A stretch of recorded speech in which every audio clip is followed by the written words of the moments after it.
nanti dipakai tasnya dek. Lepas dulu tasnya nak.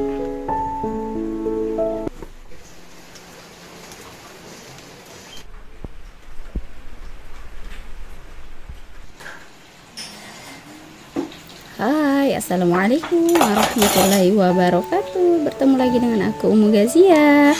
Dan terima kasih sudah klik video saya lagi.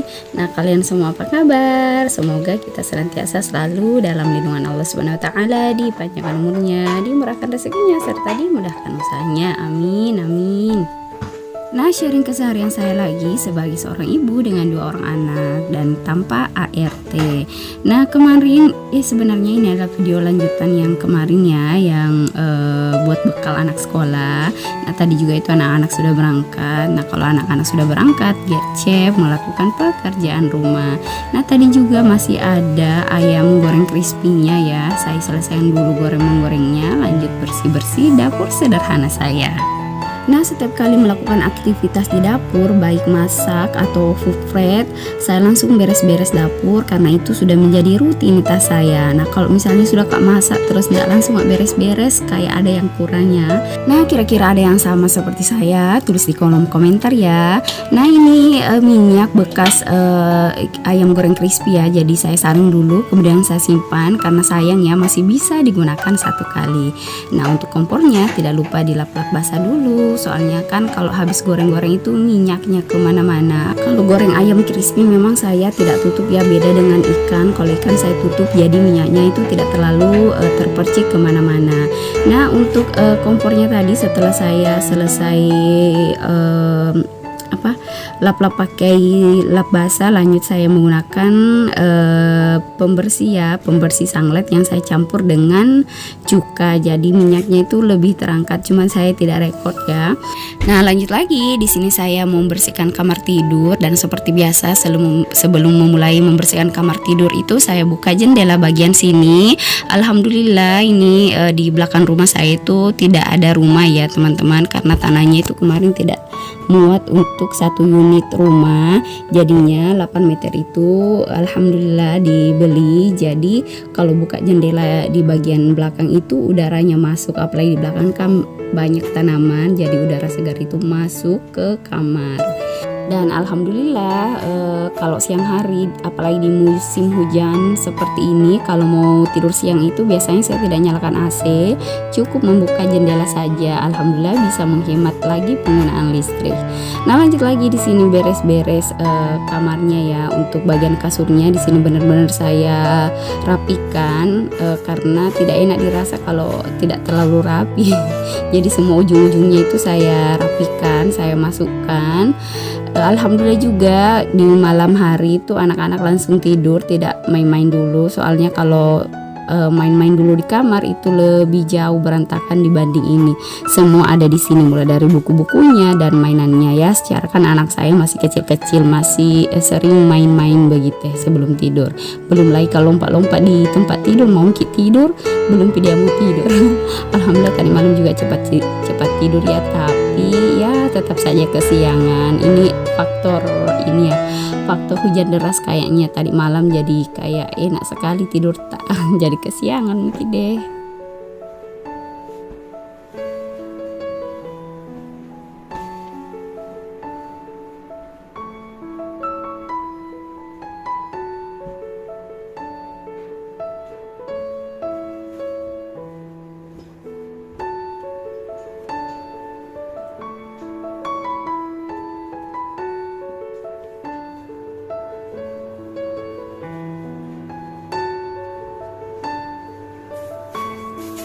Nah, lanjut lagi bersih-bersih kamarnya, dan di sini tuh saya suka sekali menggunakan sapu lidi ya untuk membersihkan kasurnya. Sebenarnya sih bukan kasur ya, sudah saya jelaskan di video sebelumnya. Ini tuh karpet Malaysia, saya lipat jadi 2, kemudian saya lapisi dengan bed cover.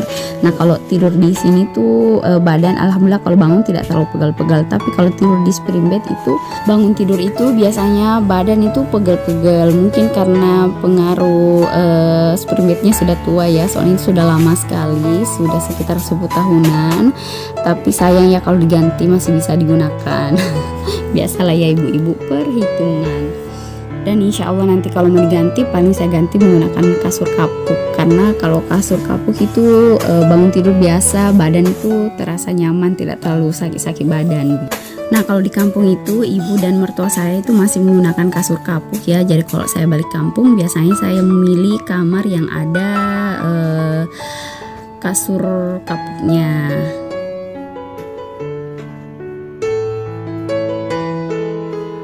Nah lanjut lagi setelah sapu-sapu lanjut pel lantainya, dan di sini saya menggunakan pel ala Inung ya, masih seperti ini soalnya saya juga lebih suka kelihatannya juga lebih bersih, apalagi rumah saya kan sempit jadi tidak terlalu capek kalau pel seperti ini. Nah lanjut lagi bersih-bersih di bagian sini, bagian ruang tengah, dan memang di sini sudah lama saya tidak lap-lap basah dan debunya juga banyak. Untuk ruangan ini kami gunakan untuk biasanya sholat berjamaah ya, dan juga mengaji. Soalnya kalau untuk nonton saya benar-benar membatasi anak-anak. Nah kemarin itu saya sudah cabut TV kabelnya, jadi kalau anak-anak menonton itu paling saya colokkan flashdisk ya yang sudah saya download film-filmnya, baik film kartunnya. Iya, nah itu tadi anak saya datang menyapa, soalnya saya kan dubbingnya itu di kamar depan, jadi nah cari-cari kak kapan tidak ada apa kak, jadi datang ke sini. Oke lanjut lagi aktivitas saya. Apa tadi ini aku bilang kelupaan nih. Oh iya, saya mau menimbang berat badan dulu. Jadi setiap kali lihat timbangan di sini menyapu pasti saya menimbang dulu. Soalnya sekarang saya mulai membatasi makanan saya. Secara kemarin saya periksa asam urat itu, ternyata asam urat saya itu sudah 9. Pantas ini kaki sama ujung-ujung jari itu kalau pagi-pagi kram, apalagi kalau sudah ini ya, sudah mencuci piring ya biasanya itu kram-kram. Setelah periksa ternyata hasilnya 9 dan melebihi batas amban normal. Ya itulah ya, apalagi di usia saya yang sudah kepala 3, jadi benar-benar harus menjaga kesehatan. Meskipun sebenarnya saya sering berolahraga ya, tapi kalau tidak dibarengi dengan makanan jadinya seperti ini. Dan mau tidak mau saya harus membatasi makanan saya dulu. Meskipun itu sebenarnya tantangan terberat ya bagi seorang yang berumah tangga, soalnya kan apalagi saya ya masak 3 kali sehari, jadi setiap kali melihat makanan itu biasanya saya sudah makan duluan. Belum lagi kalau sudah makan sama Pak suami, apalagi kalau ada sambalnya, Masya Allah itu nambahnya bisa berkali-kali. Nah kira-kira bagaimana dengan para bunda di rumah? Ada yang sama dengan saya? Kalau ada yang sama tulis di kolom komentar ya. Nah lanjut lagi bersih-bersih di bagian sini. Nah ini sebenarnya sofa ya, tak bisa digunakan juga untuk tempat tidur. Jadi biasanya kalau anak-anak sakit itu saya tidurnya di sini bersama anak yang sakit. Jadi saya pisahkan antara kakak dan adik ketika sakit supaya tidak terlalu menular. Itu pun biasa saya pisah, tetap saja menular ya. Apalagi sekarang musim tidak bisa ditebak kapan hujan, kapan panas. Jadi perubahan cuaca yang ekstrim itu bisa mengakibatkan anak-anak itu gampang sakit, dan bukan hanya anak-anak, kita saja orang dewasa itu gampang sekali sakit. Nah sekarang juga saya agak serak-serak ya, tapi semoga tidak terlalu parah ya. Jadi dubbingnya kali ini tuh suaranya sedikit serak-serak gimana begitu. Nah lanjut lagi ngepel-ngepelnya, dan setiap kali mengepel itu di ruangan yang berbeda pasti saya bilas, kemudian saya cuci baru saya pel. Untuk cairan pel saya tidak menggunakan cairan apapun itu ya, saya cukup menggunakan cairan pencuci piring. Jadi cairan pencuci piringnya itu serbaguna. Nah lanjut lagi di bersih-bersih di bagian anak-anak, tempat yang selalu berantakan juga, soalnya sebelum berangkat sekolah anak-anak di sini tuh makan, biasa juga sembari menggambar, jadinya seperti ini. Dan oh ya tadi di ruang tengah itu lampunya saya matikan ya, soalnya kan kalau di rumah saya ini, saya kan tinggal di perumahan, jadinya kan berdempet-dempetan, otomatis tidak ada jendela samping kanan dan samping kirinya ya, jadi itu gelap. Setiap kali mau digunakan itu pasti saya menyalakan lampunya, kalau tidak saya gunakan ya saya matikan ya, untuk menghemat listrik lagi.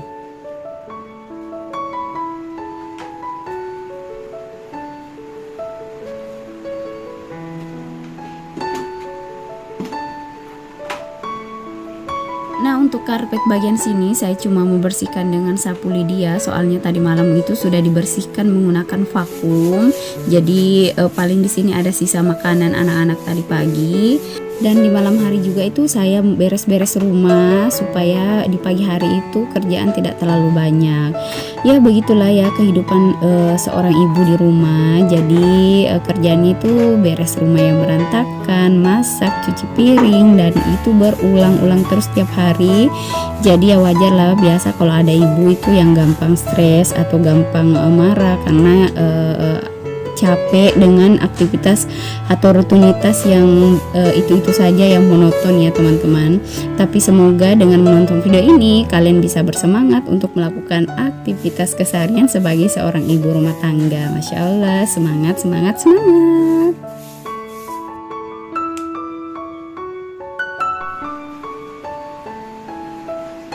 Selanjutnya sisa menyapu dapur dan juga mengepel bagian dapur.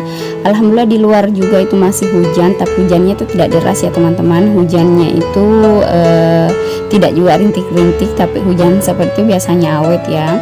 Nah inilah yang momen yang paling saya tunggu setelah pekerjaan saya semua selesai. Waktunya saya ngopi dulu.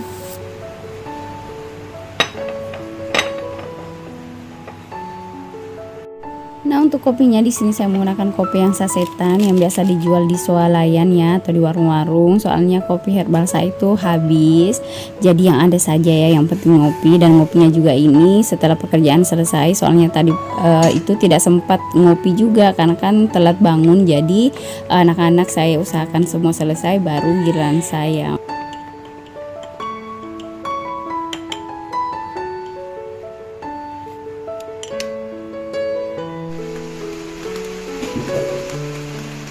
Nah untuk ngopi-ngopi cantiknya cukup di sini saja ya, sembari menikmati pemandangan yang ada di depan saya. Nah kalau lihat tanaman yang kena air hujan itu biasanya bikin adem ya, bikin pikiran jadi fresh. Apalagi ditemani dengan secangkir kopi. Nah setiap tegukan dan wanginya itu saya benar-benar nikmati, Masya Allah ya. Dan video kali ini sampai di sini dulu ya. Terima kasih sudah nonton vlog ini sampai akhir. See you next video and bye bye. Wassalamualaikum warahmatullahi wabarakatuh.